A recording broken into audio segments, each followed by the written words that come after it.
첫 관문은 통과. 내가 내 돈 주고 하겠다는데. 내 집 가치도 올라가고 붙어버리면 좋은 땅이 될 수도 있다. 그럼 청약을 하면 당첨이 될까요? 무주택이면 되는 거 아니에요? 안녕하세요. 여러분들의 부동산 고민을 속 시원하게 풀어드리는 고민이 머니 임민서입니다. 안녕하세요, 김인만입니다. 혹시 저희 어머니 반응이 궁금하지 않으신가요? 궁금하죠? 저희 엄마가 네. 문자를 또 안녕하세요 김인만 소장님, 지인들하고 경매 사채에 대해서 이야기했었는데 의견이 아주 분분하더라고요. 속 시원하게 정답 너무 감사합니다. 보이시죠? 여기 웃음 민소가 저를 대신해서 만난 커피 사드릴 거예요. 다시 한번 감사합니다. 이렇게 남겨주셨습니다. 아유, 언제든지 궁금한 거 있으면 여쭤보셔라. 첫 번째 사연은 목동 아빠, 목동 대디님께서 보내주셨습니다. 안녕하세요. 목동 신시가지 6단지에 거주하고 있는 구독자입니다.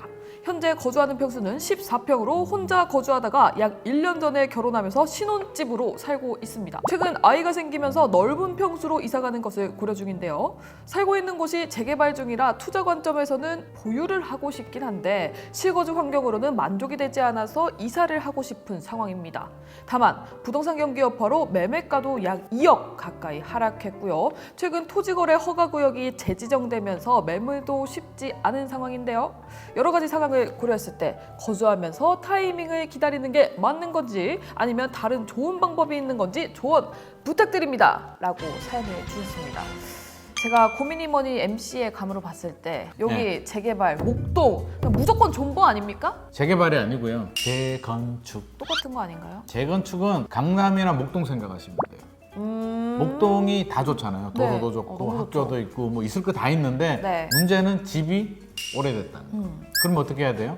콕 찍어서 집만 부셔버리고 새로 지으면 그게 재건축이고요. 구역을 정해서 다 부셔버리고 네. 아예 새롭게 미니 신도시처럼 만드는 게 재개발. 그러니까 목동은 재건축입니다. 먼저 이 아파트 현황 한번부터 보죠. 15개 동 1362세대 아파트고요. 1986년 용적률은 139%, 내재 가치가 굉장히 좋다. 그래서 6단지 보유하시는 게 분명히 좋은 거는 사실이에요. 사실인데 이분이 이제 고민은 갈아타고 싶다. 그래서 이제 가격을 제가 한번 봤는데요. 2021년 8월 15억 최고가. 2022년 12월 12층이 11억 4천만 원까지 떨어졌고요. 고점 대비 마이너스 24%. 2023년 3월이 12억 1천만 원. 고점 대비 한 마이너스 20% 정도. 다른 지역에 비하면 이것도 양호한 거다. 양호하죠. 보통 한 30%? 많게는 50% 떨어진 지역도 있어요. 목동은 완전 선방했네요. 선방한 이유는 재건축, 안전진단이라고. 네. 이 집을 부셔버리고 새롭게 지어도 되는지 튼튼한지 안 튼튼한지를 보는 게 안전진단인데 네.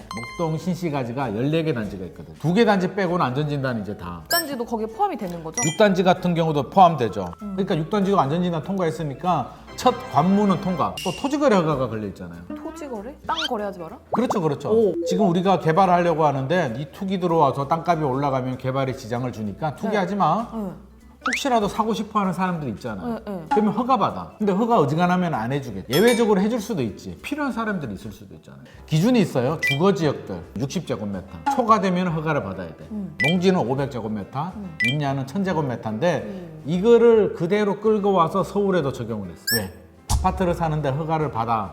라고 하고 싶은데 아니 자본주의 사회에서 그러니까 무슨 내가 내 돈 주고 하겠다는데. 내 말이 주택거래 허가는 차마 도입을 못하겠고 토지거래 허가는 있잖아요. 네. 그거를 살짝 가지고 와요.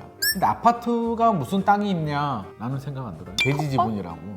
땅이 있고 아파트를 지으면 땅을 n분의 1을 해가지고 지분별로 면적별로 n분의 1을 해서 다 나눠줘. 네. 그걸 대지 지분이라고 하거든요. 네. 땅을 가지고 있어요. 근데 다 하진 않고 네. 집값이 많이 오른 아파트들. 압구정, 목동, 네. 성수, 여의도, 잠실, 뭐 삼성동 뭐 이런 데는 지정이 돼 있어요.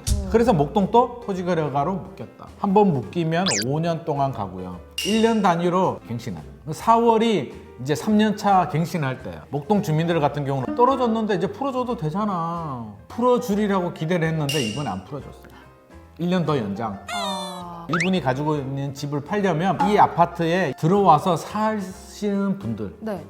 투자 목적으로 갭 투자 안 돼. 그러니까 전세 끼고 사고 싶어 하는 사람들은 안 돼. 입주하는 사람들만 되니까 수요층이 줄어드니까 잘 안 팔리지. 그러면 두 가지 방법이 있을 것 같아요. 네. 갈아타려면 돈이 있으면 실시간으로 갈아타라. 돈이 없다면 전세 주고 차라리 큰 평수, 내가 원하는 평수 전세로 들어가서 살다가 분위기가 어찌 되면 이 집을 팔고 그때 갈아타든지 네. 좋은 상황에 맞춰서 이렇게 하시면 된다. 절대 무주택으로 남는 건 바람직하지 않다. 첫 번째 전략 그리고 두 번째 전략까지 설명을 해주셨습니다. 네, 두 번째 사연은 호시탐탐.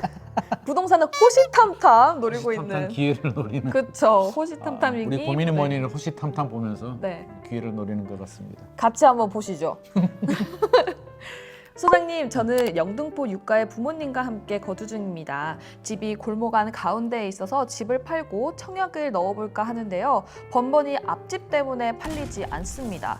가로치고 사람들이 그냥 보고 지나가고 특히 빌라 사업자들이 많이 보고 갑니다. 라고 남겨주셨어요. 주변 가구들은 이미 손바뀜이 다 된 상태이고 앞집 할아버님만 버티고 계시는데요. 이전에 이 집에 투자하고 여윳돈은 약 2억밖에 없는 상태에서 아이들은 크고 부모님과도 같이 살다 보니 좀 힘든 상황입니다. 나이는 점점 더 먹어서 대출은 힘들 것 같고 빨리 집을 팔고 새로 알아보고 싶은데 앞집 문제를 어떻게 해결해야 될까요? 이게 무슨 말인지 저 이해가 다 안 되는데. 그렇죠. 이분이 알려준 정보만 보면 일단 단독주택이 아닐까. 이게 보통 건축을 하려면 뭐가 필요하냐면 도로가 필요해요. 네. 접도라고 하는데 4m 이상 도로를 접해야만 건축 허가가 나와요. 네. 근데 이분 집이 골목 아니어서 그런 도로 문제가 좀 있지 않을까. 할아버지 집하고. 나쁘진 않을 것 같아요. 영등포 유가 정도면 단독주택 충분히 보유 가치는 있어 보이는데 이분이 팔고 갈아타고 싶어 하는, 새 집으로 가고 싶어 하는 욕구가 좀 강한 것 같아요. 네. 그래서 자, 할아버지 집은 앞쪽에 있겠죠? 네. 그쵸? 우리 집보다 우리 집은 뒤쪽에 있죠? 네. 할아버지 집이 조금 더 비싸겠죠? 네. 가치가. 앞쪽에 있으니까. 그러면 나중에 그 집이 매물이 나오면 내가 사버리는 거예요. 돈이 있으면.